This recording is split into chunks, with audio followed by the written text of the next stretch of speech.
to go at the same time. Like, I think we just approach it one game at a time, one practice at a time, and you can't get too caught up on the ones that we. The drama surrounding Caitlin Clark's return to the Indiana Fever is bigger than basketball. It is the kind of moment that shifts an entire league's trajectory. The type of story that transcends sports headlines and enters the world of cultural history. For weeks, the air around the WNBA was filled with uncertainty, with whispers about her injury and predictions that she wouldn't be back until mid-August. The league braced itself for a long drought without its brightest star.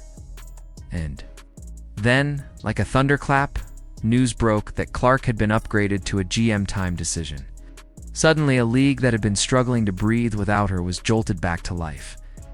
The Golden Goose was returning, and everyone, fans, franchises, television networks, sponsors, was on edge, holding their collective breath to see what would happen next. Clark's return wasn't simply about an athlete recovering from an injury. It was about the resurrection of relevance for an entire sport. The WNBA without her had been exposed as fragile, vulnerable, and overly dependent on one player's presence. Before Clark went down with a groin injury in July, Indiana Fever games were averaging nearly 1.8 million viewers. The moment she was sidelined, those numbers cratered by more than half. Going in the way that you want it to, but then I look at the box and it's like I'm really 4 shots away. It wasn't just a dip. It was a free fall, a collapse that made executives and broadcasters realize just how much of the league's financial foundation rested on her shoulders. In a world where leagues boast about parity and team balance, here was proof that the WNBA's heartbeat was tied directly to one woman from Iowa who had become bigger than the game itself, and the numbers told a story that couldn't be ignored. National WNBA viewership across all games dropped by 55% when Clark wasn't on the floor. Ticket prices for games she was expected to play in fell through the floor the moment her absence was announced. A Fever versus Sky rivalry game that had been commanding prices over $80 suddenly bottomed out to $25. Even teams in other cities banking on Clark's appearance, like the Washington Mystics, who moved their game to Baltimore expecting sellout. Crowds were left embarrassed when resale tickets dropped from $41 to $14 after she was ruled out. I hope they have a great time, and I think it's also really cool that they can see women's sports. And it was as though the league itself had been reduced to an opening act that fans only tolerated until the headliner arrived. Without Clark, the WNBA wasn't just diminished, it was exposed. What makes Caitlin Clark's effect different from any other star athlete is the sheer scale of her economic and cultural reach. Sports economists projected her value to the league at close to $1 billion in her rookie season alone, $1 billion tied to a single player.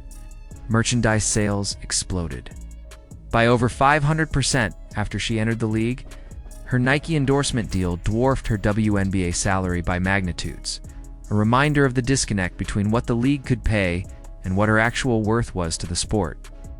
In Indianapolis alone, her presence was estimated to generate $36 million in direct economic impact.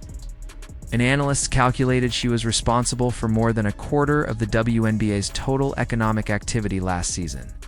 These aren't the numbers of just another basketball player, they're the numbers of a phenomenon.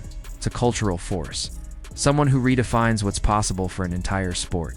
And yet, the Fever somehow managed to survive her absence behind. To get Caitlin Clark to come on to New York, and I think that'd be a great destination. Strong performances from players like Kelsey Mitchell and Aaliyah Boston. They scraped together a respectable 6-4 record during the stretch without their star. They even pulled off an emphatic win against Chicago, proving they weren't entirely helpless without her. But everyone inside the Fever organization knew the truth. This was survival, not success. They could keep their heads above water for a while, but to thrive, to contend for a championship, to draw the crowds and the cameras, they needed Clark. Sophie Cunningham put it bluntly when she admitted that. Indiana looked like a completely different team depending on whether Clark was in uniform. The Fever's identity, their entire blueprint for winning, is built around her presence. The burden Clark carries goes far beyond points and assists. In a candid podcast appearance, she spoke about the pressure she feels knowing that when she doesn't play, Audiences vanish. Ticket sales collapse, and the league suffers. Her mother's advice during her injury: "You've taken so much time for everybody else. You have to take time for yourself now," was a window into the tension between her personal health and the crushing responsibility of propping up an entire ecosystem. Most athletes fight to recover for their team.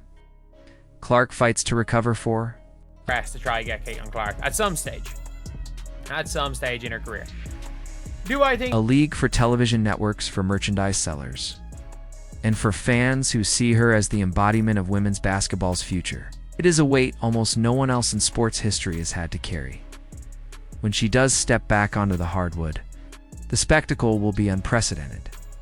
The last time she returned from an injury earlier in the season, her game against the Liberty drew nearly 3 million viewers, outpacing even some NBA playoff broadcasts. This time, the stakes are even higher. The Fever are clinging to playoff positioning, sitting in the middle of the standings, with little room for error. The league itself, reeling from weeks of declining numbers, is desperate for her return to stabilize its momentum.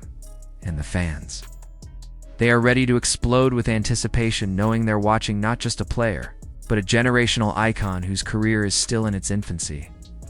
Clark's presence has already forced the WNBA to reshape itself. The league are moving home games to larger arenas when she comes to town, recognizing the demand her name alone generates. ESPN and NBC Sports preparing for a massive $2.2 billion media rights deal, are banking heavily on her ability to keep audiences locked in. Even NBA legends have taken notice. LeBron James himself has highlighted the CC effect. Caitlin Clark to the New York Liberty? Confirmed? You guys? For real? Acknowledging that Clark is creating the kind of gravitational pull that only a handful of athletes in history have ever achieved.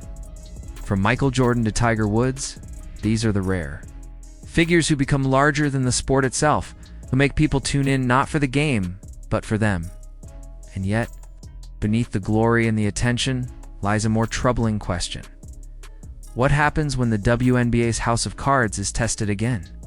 If Clark's absence can single-handedly tank attendance, revenue, and television ratings, what happens when the next injury strikes, or when she eventually retires? The league has spent decades fighting for sustainability, but Clark's meteoric rise has revealed a dangerous dependency. For now, executives will gladly take the numbers she brings, but behind closed doors, they must be wondering what the future looks like if the entire product depends on the health of one player. For Clark, though there's no time to dwell on hypotheticals, the Fever need her now. Their championship window, as small as it might seem, is open. With 2 consecutive one picks in Alia Boston and Clark herself, this is their moment to strike. The WNBA's competitive balance means dynasties are hard to build. And the Fever know they must maximize Clark's rookie contract years while the opportunity is there. The team's offseason moves, bringing in veterans like Natasha Howard and Sophie Cunningham, were designed specifically to complement her style and fast-track their path to contention. And Clark has made her intentions clear from the very beginning. Her expectation is to compete for a championship, not just to play. That's not arrogance. That's understanding the role she plays and the opportunity she's been given. Her return now is more than just a storyline. It's the culmination of a chapter that could define this season. The Indiana Fever, battered but resilient, are about to get their leader back. The WNBA, desperate for stability, is about to get its lifeline back. And the fans who have been waiting impatiently for the spark to reignite are about to witness another surge of magic. When Caitlin Clark laces up and takes the floor again, it won't just be another game. It will be the rebirth of the league's hope, the renewal of a movement, and the reminder that sometimes one person really can change everything. The Caitlin Clark effect isn't just real, it's history in motion. And now, the countdown to her return is over.